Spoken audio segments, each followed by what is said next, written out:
சிறகடிக்க ஆசை சரியில்ல. டுடே எபிசோட்ல நம்ம ரோகிணி இருந்துட்டு மீனாவை எப்படியாவது சமாளிக்கணுமே. 7 நாளுக்குள்ள எப்படி நம்ம உண்மையை சொல்ல போறது அப்படின்னு சொல்லிட்டு ரொம்பவே வருத்தத்தோட இருக்காங்க. அதுக்கு அடுத்ததா மீனா இருந்துட்டு, என்ன கல்யாணி எல்லாத்தையும் யோசிக்க ஆரம்பிச்சிட்டியா? இனிமேலாச்சியும் அவங்க கிட்ட எல்லார்கிட்டயும் உண்மையை சொல்லிடுவியா அப்படின்னு சொல்லிட்டு கேட்குறாங்க. ப்ளீஸ் மீனா, தயவு செஞ்சு இந்த பேரை கூப்பிடாத. வீட்டில் எல்லாருக்கும் சந்தேகம் வந்துடும். தயவு செஞ்சு அமைதியாக இருங்க மீனா. நீங்கள் சொன்ன மாதிரி வீட்டில் முடிஞ்ச அளவுக்கு சீக்கிரமாக நான் உண்மையை சொல்ல பார்க்குறேன்.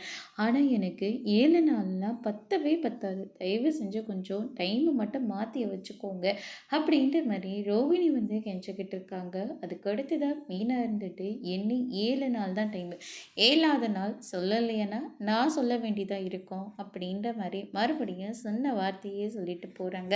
அதுக்கு அடுத்ததாக ரோகிணி இருந்துட்டு, மீனாவுக்கு எந்த பிரச்சனையும் இல்லை, அதனால தான் நம்ம பிரச்சனைக்குள்ளே தலையிட்டு இருக்கா, இவளை நம்ம ஏதாச்சும் ஒன்று பண்ணணும் அப்படின்னு சொல்லிட்டு ரோகிணி வந்து ஒரு பக்கம் பிளான் போடுவோம். அதுக்கடுத்து தான் முத்துக்கு ரோகிணி யார், எப்படிப்பட்டவங்க, கிறிஷோட ரகசியம் என்னன்ற எல்லா விஷயத்தையும் கண்டுபிடிச்சிடுறாங்க. அதுக்கடுத்து தான் அவங்கள கூட்டிக்கிட்டு நேராக வீட்டுக்கும் வந்து ரோகிணி இவங்க பேர் கல்யாணி அப்படின்னு சொல்லிட்டு ஒரு ஃபோட்டோவை கொடுத்து ஆதாரத்தையும் ரெடி பண்ணிக்கிறாங்க.